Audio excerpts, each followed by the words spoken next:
آج کے اس وضاحتی تجزیے میں ہم ایک ایسے تیزی سے بڑھتے ہوئے جیو پولیٹیکل واقعے پر بات کریں گے جس نے دیکھتے ہی دیکھتے عالمی منڈیوں کو فوری طور پر ہلا کر رکھ دیا۔ ہم جانتے ہیں کہ جب بین الاقوامی سطح پر ایسی کوئی صورتحال بنتی ہے تو اس کے جھٹکے صرف سرحدوں تک محدود نہیں رہتے بلکہ پوری عالمی معیشت کو اپنی لپیٹ میں لے لیتے ہیں۔ تو چلیں بغیر کسی تاخیر کے سیدھا اس پیچیدہ صورتحال کے اندر چلتے ہیں۔ 15 جی ہاں صرف 15 منٹ۔ ذرا سوچئے، یہ وہ وقت ہے جو ایک بڑے فوجی اعلان کے بعد دنیا بھر کی سٹاک مارکیٹس اور فیوچرز کو کریش ہونے میں لگا۔ یہ ایک انتہائی مختصر وقت ہے اور اس سے صاف پتہ چلتا ہے کہ ہماری آج کی عالمی معیشت خبروں کے معاملے میں کس قدر حساس ہے۔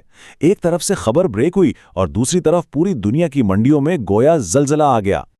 حصہ اول، پہلا واقعہ اور بحران کی شروعات۔ اگر ہم واقعات کے تسلسل کو دیکھیں تو یہ بالکل ڈومینو ایفیکٹ یا گرتی ہوئی دیوار کی طرح تھا جہاں ایک اینٹ نے سب کچھ گرا دیا۔ 0 منٹ پر سب سے پہلے ایران کی جانب سے ایک امریکی جہاز پر حملے کا اعلان سامنے آیا۔ اب جیسے یہ خبر آئی، ٹھیک 5 منٹ کے اندر تیل کی قیمتیں زبردست طریقے سے اوپر جانے لگیں اور پھر صرف 15 منٹ کے اندر نیو یارک سیشن کھلنے سے پہلے ہی دنیا بھر کی سٹاک اور فیوچر مارکیٹس کریش ہونا شروع ہو گئیں۔ حصہ دوم، مارکیٹس کو لگنے والا فوری جھٹکا۔ اب یہ دیکھنا بہت دلچسپ ہے کہ بین الاقوامی بحران مختلف عالمی اثاثوں میں کس طرح فوری اور متضاد رد عمل پیدا کرتے ہیں۔ اس ڈیٹا سے بالکل واضح ہے کہ تنازعات کے دوران ہماری مالیاتی منڈیوں کتنی کمزور ہوتی ہیں۔ عام طور پر ہوتا یہ ہے کہ سپلائی کے خوف سے تیل کی قیمتیں آسمان کی طرف بھاگتی ہیں۔ اس بار بھی بالکل ایسا ہی ہوا۔ تیل کی قیمتیں تیزی سے بڑھیں جبکہ سٹاکس، فیوچرز اور یہاں تک کہ سونے کی قیمتیں بھی ابتدائی طور پر تیزی سے گریں۔ یہ اس بات کا واضح ثبوت ہے کہ جنگی حالات میں سرمایہ کا رخ کتنی تیزی سے بدلتا ہے۔ اور ظاہر ہے اس مالیاتی افراتفری کے بیچ سرمایہ کاروں کا رد عمل بھی تیزی سے منفی ہو گیا۔ مارکیٹ میں شدید غصہ پایا جا رہا تھا اور اس کی سب سے بڑی وجہ امریکہ کا وہ رویہ تھا جسے سرمایہ کار غیر سنجیدہ سمجھ رہے تھے۔ لوگوں کا ماننا تھا کہ اتنی سنگین صورتحال میں جس ٹھوس رد عمل کی ضرورت تھی وہ غائب ہے، جس نے اس نازک موقع پر غیر یقینی صورتحال میں مزید آگ لگا دی۔ حصہ سوم، متضاد بیانیہ اور معلومات کی جنگ۔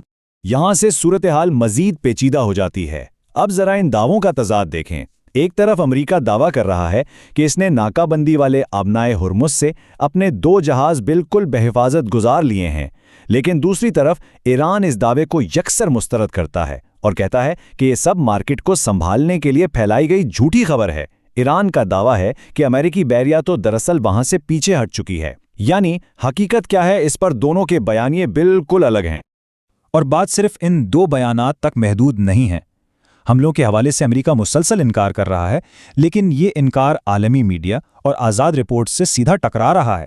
یہ رپورٹس بار بار نشاندہی کر رہی ہیں کہ جسمانی نقصانات واقعی ہوئے ہیں۔ تو یہ جو بیانیہ کی جنگ ہے نا، اس نے اصل حقیقت کا اندازہ لگانا بے حد مشکل بنا دیا ہے۔ تو اس سب کا لبے لباب کیا نکلا؟ اہم نقطہ یہ ہے کہ مالیاتی منڈیاں اب بنیادی طور پر ایران کی اپڈیٹس پر ریئیکٹ کر رہی ہیں۔ مارکیٹ کو پرسکون کرنے کے لیے جو امریکی بیانات آ رہے ہیں وہ اب اپنی طاقت کھوتے جا رہے ہیں۔ اس کے علاوہ سیٹلائٹ تصاویر سے بھی ایک انتہائی غیر معمولی کسی تماشے جیسی صورتحال نظر آ رہی ہے، جہاں اس بات پر مکمل غیر یقینی چھائی ہوئی ہے کہ آگے کیا قدم اٹھایا جائے گا۔ حصہ چہارم، جنگ کے بالکل دہانے پر۔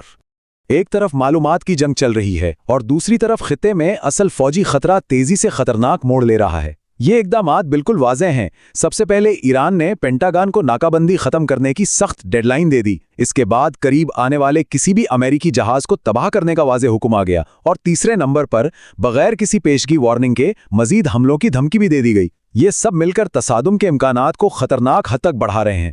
اور اس کے اثرات صرف ان 2 ممالک تک نہیں رکے بلکہ بڑی تیزی سے پورے خطے میں پھیل رہے ہیں۔ مثال کے طور پر اسرائیل کو ہی دیکھ لیں، جو ممکنہ بڑے علاقائی تصادم کے ڈر سے پیشگی طور پر مزید جدید فوجی تیاریاں خریدنے کی تیاریاں کر رہا ہے۔ اس سے اندازہ ہوتا ہے کہ حالات کس قدر کشیدہ ہو چکے ہیں۔ یہ بات موجودہ زمینی حقائق کو بہترین انداز میں بیان کرتی ہے کہ حالات واقعی اس مقام پر ہیں جہاں ایک بڑی جنگ کسی بھی وقت چھڑ سکتی ہے، اور عالمی مارکیٹس کا یہ اضطراب اور کریش دراصل اسی غیر یقینی کی عکاسی کر رہا ہے۔ خطے کا کنٹرول اس وقت ایک انتہائی باریک دھاگے سے بندھا ہوا ہے، اور سچ تو یہ ہے کہ ہماری عالمی معیشت پوری طرح ان جیو پولیٹیکل چالوں کے رحم و کرم پر ہے۔ تو اس پورے وضاحتی تجزیے کے بعد جو سب سے اہم اور فکر انگیز سوال ہمارے سامنے آتا ہے وہ یہ ہے، عالمی مالیاتی منڈیاں متضاد معلومات کی اس جنگ اور بڑھتی ہوئی فوجی کشیدگی کے اس بے پناہ دباؤ کو آخر کب تک برداشت کر سکتی ہیں؟ ہم واقعی ایک انتہائی نازک اور فیصلہ کن موڑ پر کھڑے ہیں۔ اس اہم موضوع کو سمجھنے کے لیے اس تجزیے کا حصہ بننے کا بہت شکریہ۔